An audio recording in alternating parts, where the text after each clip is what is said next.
7 de agosto, sexta-feira, sejam bem-vindos a mais um episódio do Mercado Flash. Eu sou o Pedro Pimparel Serafim e, como sempre, é um prazer enorme estar aqui convosco para vos dar as notícias mais fresquinhas do mercado nacional e internacional. Antes de mais, o recado habitual, subscrevam o nosso canal, estamos quase a chegar a uma marca redonda e só conseguiremos fazer com a vossa ajuda. Hoje, o grande destaque vai sobretudo para os negócios que têm acontecido agora fora de portas. Nestas últimas 24 horas, um conjunto de negócios, de rumores, de oficializações apareceram, ligados a grandes nomes do futebol mundial e, como tal, esse vai ser o destaque do episódio de hoje. Sem mais demoras, vamos a isso.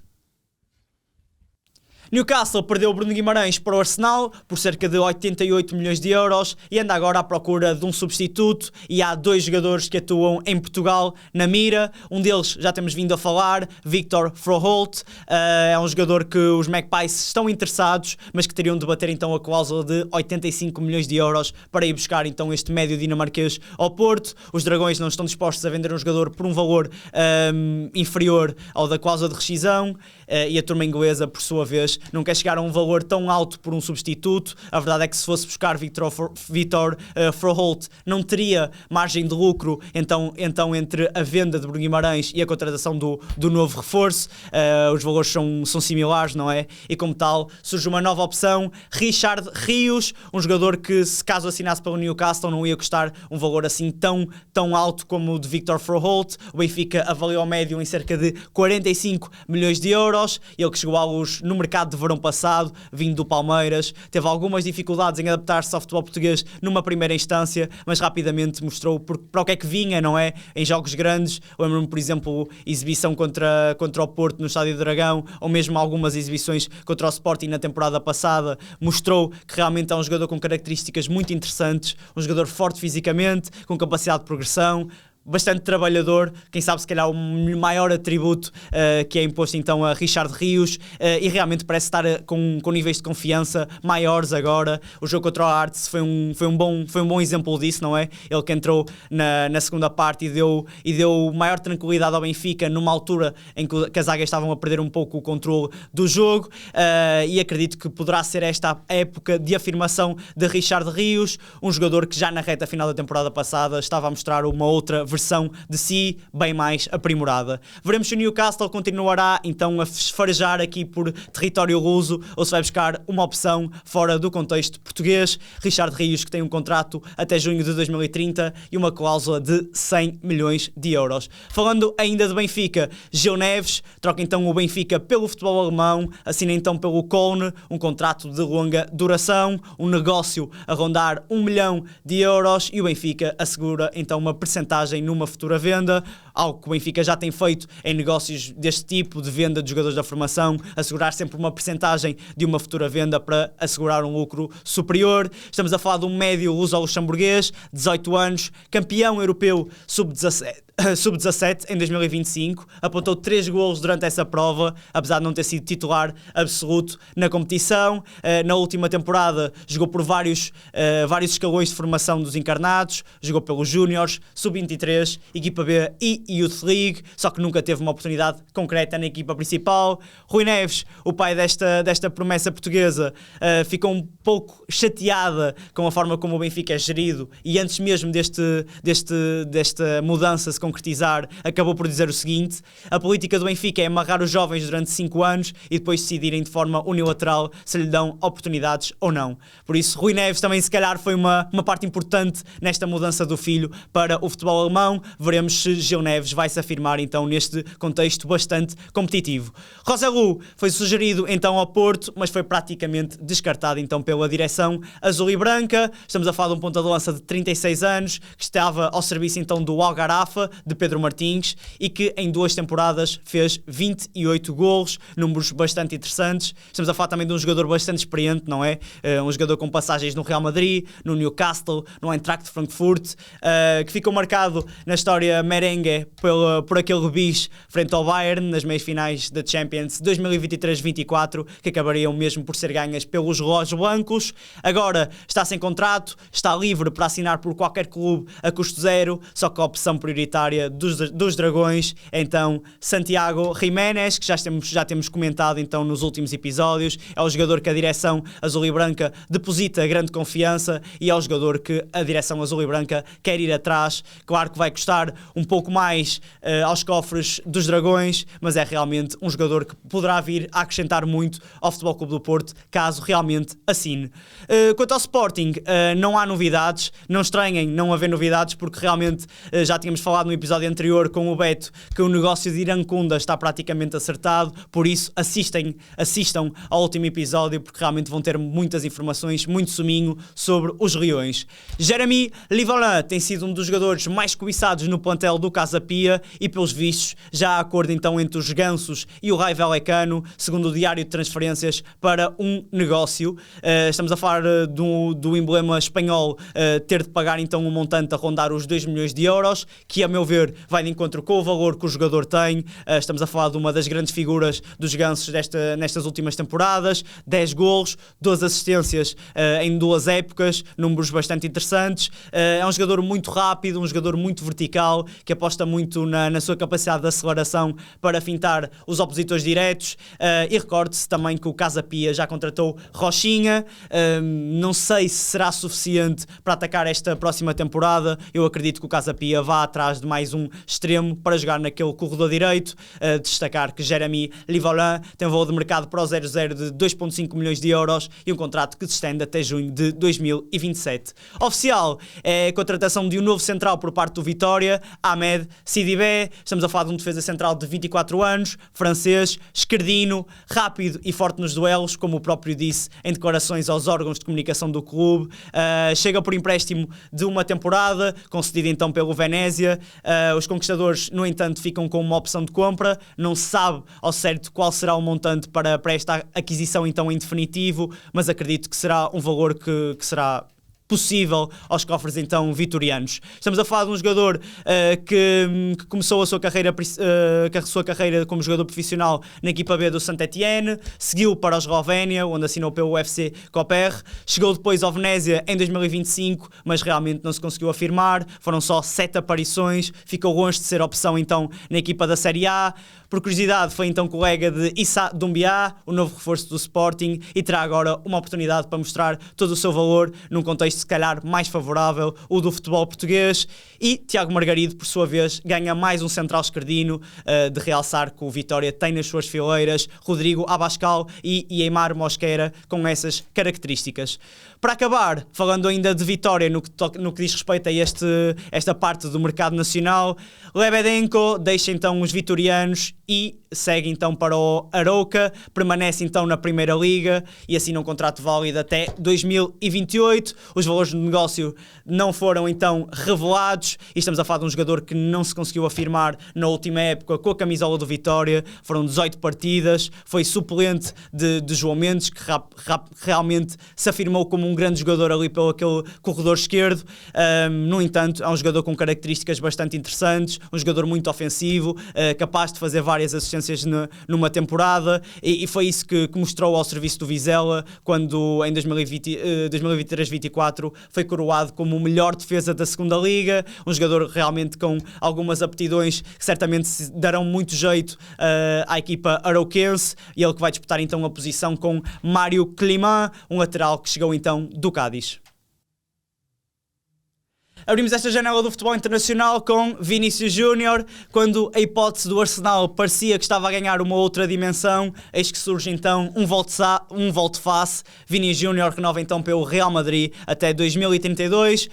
Segundo a imprensa espanhola, o extremo brasileiro pedia inicialmente 30 milhões limpos por ano, mas pelos vistos o jogador de 26 anos vai receber só, não é?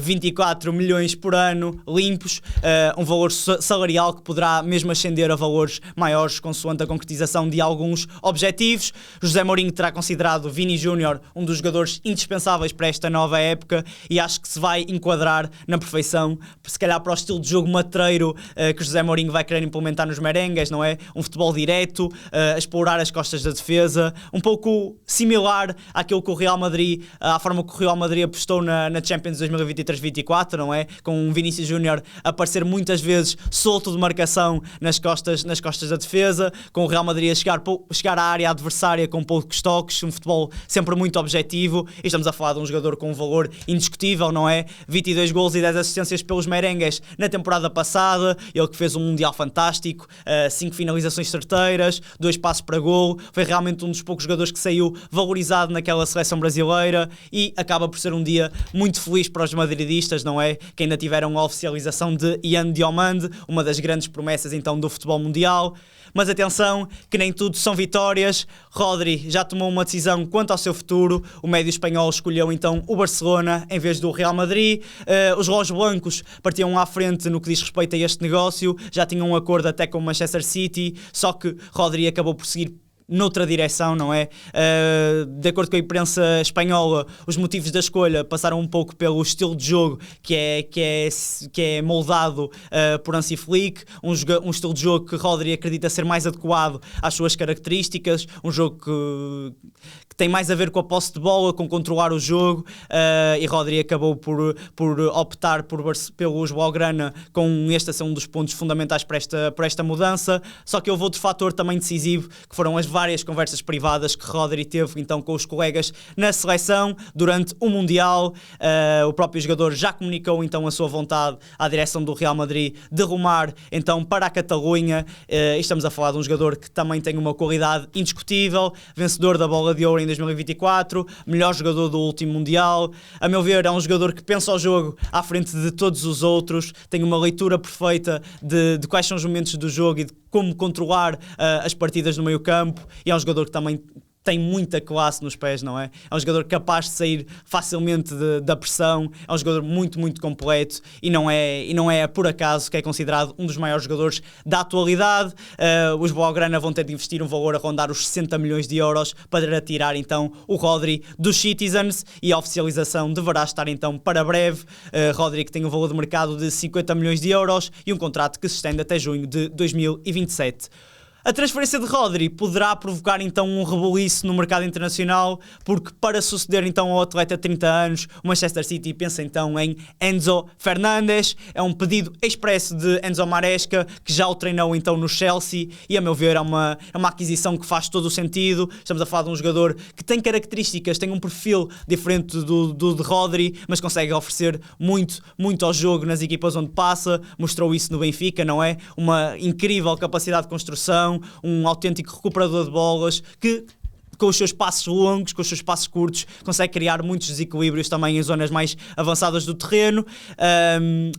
A vontade do jogador poderá contrapor então com a vontade dos Blues, que não estão com muita vontade de perder um dos seus ativos mais importantes, não é?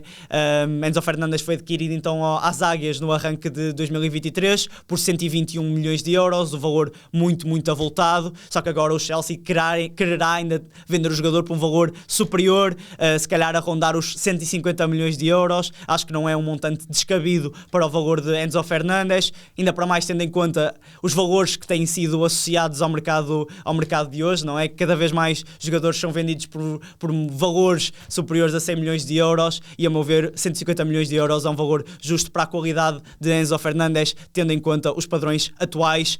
Recorde-se que Enzo Fernandes também esteve associado ao Real Madrid, mas os merengues acabaram por afastar a hipótese, fizeram mesmo até um comunicado oficial a dizer que não estavam interessados na contratação deste médio argentino. Enzo Fernandes, que tem um valor de mercado de 100 milhões de euros e um contrato que se estende até junho de 2032, ou seja, um contrato de longa duração. Magnus Akliouche, o PSG anunciou então a contratação deste extremo francês por 50 milhões de euros. O contrato estende-se então até 2031 e estamos a falar de um extremo direito de 24 anos, esquerdino, com 10 internacionalizações então pela França. Ele que esteve também presente no Mundial, claro que ficou um pouco tapado pelos vários craques que a França tinha então ao seu dispor, mas realmente ser convocado para o Mundial, tendo em conta as várias opções que Deschamps tinha na altura, mostra um pouco do seu valor. jogador. Estamos a falar de um jogador que é um autêntico virtuosista, não é? Quem o viu a jogar, por exemplo, contra o Benfica há 2 anos na Liga dos Campeões sabe disso. É um jogador tecnicamente muito evoluído, um jogador que acho que vai encaixar muito bem na forma de jogar do PSG. E atenção realmente ao trabalho que está a ser feito nos Parisiens, porque o PSG deixou sair Lee Kangin, ou Kangin Lee, como prefiram, e foi atrás agora de Akliush, e parece que está atrás também de Mika Götze, o extremo do Ajax já foi avistado na Ribeira do Porto com Luís Campos, diretor desportivo, e parece que o PSG está a querer fazer muitos negócios agora para atacar a próxima temporada, muitos também para a frente de ataque. O PSG que perdeu a disputa por Yan Diomande, mas vai buscar agora 2 extremos também muito promissores. É um trabalho incrível que o Luís Campos e a restante direção então do PSG têm feito nestes últimos anos. Último negócio do dia, Diego Forlán. Eu não resisti em falar então deste negócio. Diego Forlán é o novo selecionador do Uruguai e para mim foi um dos principais responsáveis por me ter apaixonado por isto do futebol. Eu lembro-me com os meus 8 aninhos a ver o homem a destruir naquele Mundial 2010 com a Jabulani, com aquelas finalizações absurdas fora da área. Então tive que encaixar aqui no mercado de hoje. Estamos a falar de uma lenda do Uruguai que representou então a Celeste em 3 mundiais, que venceu a Copa América em 2011, que teve um percurso como jogador formidável e que agora está a dar os primeiros passos como treinador. Comandou o Peñarol, comandou o CA Atenas, também do Uruguai, entre 2020 e 2021, mas esteve afastado da missão de treinador desde então. São alguns anos afastados, mas terá agora uma missão de valor, uma missão também muito complicada, que é unir novamente a seleção depois de uma péssima prestação no Mundial, uma prestação muito abaixo das expectativas, mas eu acho que Forlán terá um ponto se calhar bem mais forte do que o de Marcelo Bielsa, porque eu acho que Diego Forlán vai ter a capacidade de fazer com que o balneário seja mais unido, algo que Bielsa não conseguiu fazer. Veremos se Diego Forlán tiver o mesmo sucesso enquanto treinador como teve como jogador. Será certamente uma excelente aquisição por parte da seleção uruguaia. Chegamos então ao fim de mais um episódio. Obrigado por estarem na nossa companhia. Não se esqueçam de ativar as notificações para não perderem o conteúdo diário que nós vamos lançando aqui no 00. Não se esqueçam também de dar as vossas opiniões sobre os vários negócios que foram aqui abordados. E não se esqueçam, fiquem connosco, fiquem com o 00.